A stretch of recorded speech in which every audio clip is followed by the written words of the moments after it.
It's a very good evening to you, distinguished guests, ladies and gentlemen. Honorable Minister of Health and the Social Welfare, Dr. Omar C. If I want to elaborate who is Dr. Omar C., I'm sure a new day will be born after midnight. But on behalf of the Executive Organizing Committee of tonight's grand event, we say a very big thank you to you, Honorable Minister. Ministers and members of the Cabinet, senior government and public officials, National Assembly members, members of the Diplomatic and the Consular Corps, representatives of parastatals, representatives of the private sector, representatives of the not-for-profit sector and non-governmental organizations, of course, the able Executive Organizing Committee of the Fight Against Cancer in the Gambia, Africa, distinguished guests, ladies and gentlemen, of course, members of the press, management and staff of Kairaba Beach Hotel, all other protocols duly observed. On behalf of Gemini Collection, and in partnership with the foundation called Fight Against Cancer in the Gambia, FASIG, and in partnership with the Minister of Health and the Social Welfare, it is my honor and privilege to welcome you all to the beautiful Jama Hall of the Kairaba Beach Hotel. This evening we are all gathered here because we know and have heard of cancer and its potential devastating effect it has on humanity as a whole. Tonight, the foundation called Fighting Against Cancer in Gambia, FASIG, will provide you with information about cancer and the support required to take control of how we manage this in the Gambia. You will hear from and see in person someone who has beaten and survived the fight against cancer. It is through her determination, inspiration, and drive that the foundation Fighting Against Cancer in Gambia, FASIG, has been set up. FASIG intends to collaborate with the Office of the First Lady of the Republic of the Gambia, Madam Zainab Jammeh, in its fight against cancer through fundraising, and tonight's event is the first phase of such fundraising and sensitization events. In support of today's event, we are pleased to have the full commitment of the Honorable Dr. Omar C., Minister of Health and the Social Welfare, and his ministry. Distinguished ladies and gentlemen, I want you all to put your hands together, thunderstorm, a loud applause for Dr. Omar C. His presence here is not only a moral boost for FASIG, but a clear indication of the recognition by the government of the Republic of the Gambia and the government of His Excellency the President, Sheikh Professor Dr. Alhaji Yahya A.J.J. Jammeh Babili Mansa, of their commitment to collaborate where this relates to health matters. Honorable Minister, distinguished guests, on this note, let me once again welcome you all here and wish you an informative and enjoyable evening. Silky Grace, Silky, I can see you way behind. Can you just give us a track to keep us moving? It's Christmas fast approaching. And I guess we're one of those who started the whole package tonight with this ambience, fashion, mind, power, a worthy noble cause to support. On behalf of the Executive Organizing Committee, we're saying a very big thank you all for being here tonight and making this program a very big success. Good evening to you all. Special greetings to Honorable Minister of Health, Dr. Omar C. Yeah, Takinadi, play the music.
Support from you all, they will be where we want them all to be. The moment we've been waiting for, statement of goodwill by Fasia, Madam Ida Ceesay, the force behind this fundraising, or what you're seeing tonight. Once again, can you please put your hands together for Ida, the big survivor, the strong survivor here with us tonight. May Allah protect and guide. Welcome to you, Ida. Today, I would like to thank the honorable guests that are here, the Minister of Health and his deputy, and all the dignitaries that are here today. I started this foundation about a year ago, and it came from me realizing that cancer is a big deal, and it is not something that we can just get rid of just by wishing it away. I am one of those testaments. On July 19, 2013, I was diagnosed with stage 3 breast cancer at the age of 34. As you can imagine, I feel like that was the end of my life. After lots of weeks of very emotional and learning to accept that I had to survive no matter what, I decided to fight. I need you guys to understand that cancer is not something that just happens. It is not something that you wish on yourself. I'm so sorry.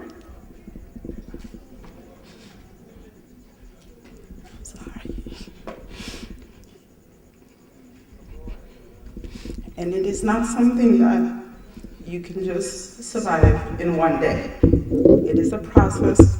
Thank you. It is a process that you have to go through. After months of going through chemotherapy, I had to have surgery. And it seems like every woman's nightmare is to be told that you are going to have surgery that removes the most important part of you. I decided that I was going to have a double mastectomy.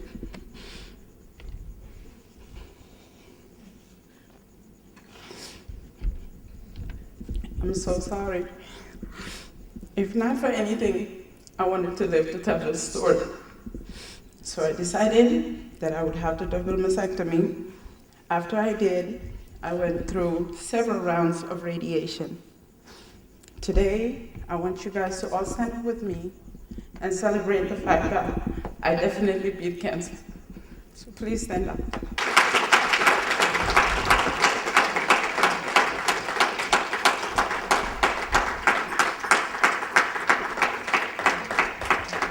Thank you.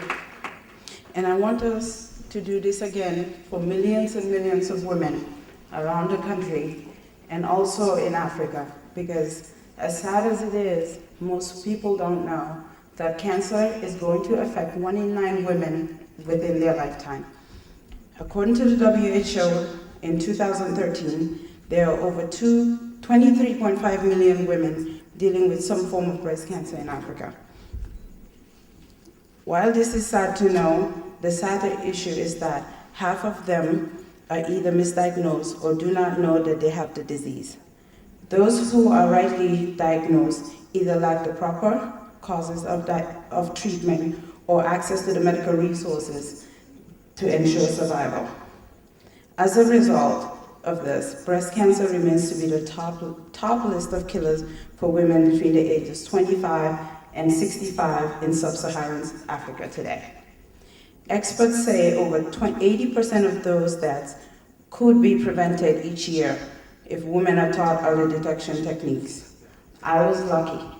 Even though it was stage 3 and very progressive, I was able to get the necessary resources to get this treated.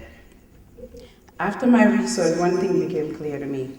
There is a huge need to educate Africans about breast cancer and give them the access to the resources and support and network to help them mitigate this spread in Africa. There is a need to delve into not only the cities, but also the deep and rural Africa, especially the Gambia. I started doing some research and asked myself this very odd question. I want to go home. I have been here for 18 years, and my goal is to go home. Today, had this happened to me in the Gambia, what are my chances of survival? So I decided to dig. Thank goodness for the internet, right? So I found out that not only do we lack just the basic necessities, but also it's the fact that most people tell you, well, that's a disease that you don't discuss. Even though you're sick, it's okay. I figured that's not the way to do this. If I can save somebody's life, and all I want is to save one life, that will be enough for me. So I embarked on this journey today to start this foundation called Fighting Against Cancer in Africa, but this is the Gambia Initiative. This is where I wanted to start. And this is where I want us to be the pilot country that all other African countries will emulate. When I was told that the Minister of Health was going to be here and everybody else was going to be here, I was so excited because I said, you know, if not anything, I have the support of my government, which I did not expect anything less because I knew they would support me.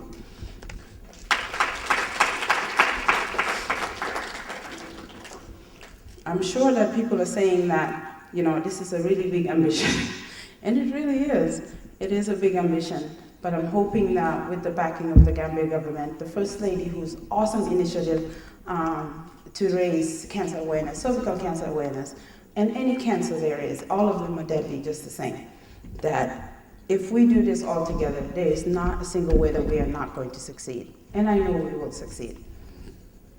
So my aim today is to enlighten people, to tell people that you can survive this disease. All it takes is early detection. Most cancers are easily treatable if you just detect it early. If you wait till the very end stages of it, chances of survival is really, really low. So I am asking all of you guys today that if you don't take any message from here today, it's the simple fact that you can survive cancer. If you know anybody, I survived this not just because of good doctors, but because of family, because of friends, and the awesome support that I had. Going through cancer is not easy, and going through chemo is not easy. And if you can see, he put up some awesome pictures over there. That was the very first day of my chemotherapy. And I'm sharing this not because of anything or to gain attention to myself, but to tell people that it is real and you can go through it. That was my second round of chemo. I took it in great grace and decided that God did not put me here today to go through this alone, that I have to share my message and make people aware that you can survive this. So I am asking everybody to donate generously to this foundation and honestly pledging to the Ministry of Health and Social Welfare to do whatever they can, if they can, to assist me or any organization that is going through or is supporting cancer. And again, I thank you guys so much for coming out today, and God bless you.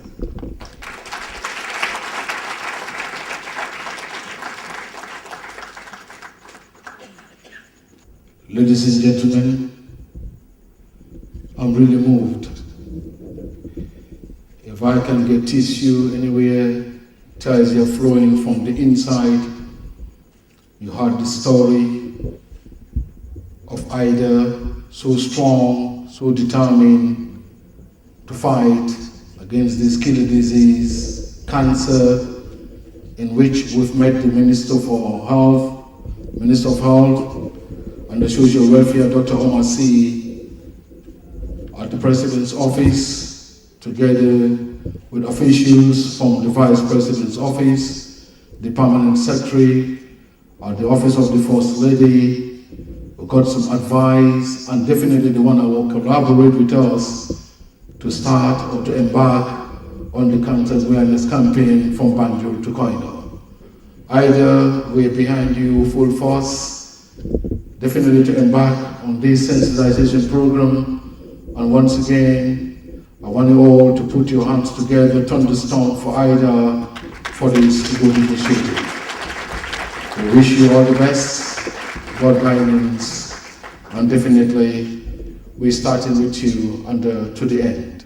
We're presenting you the first act tonight, Gemini Elevated Collection.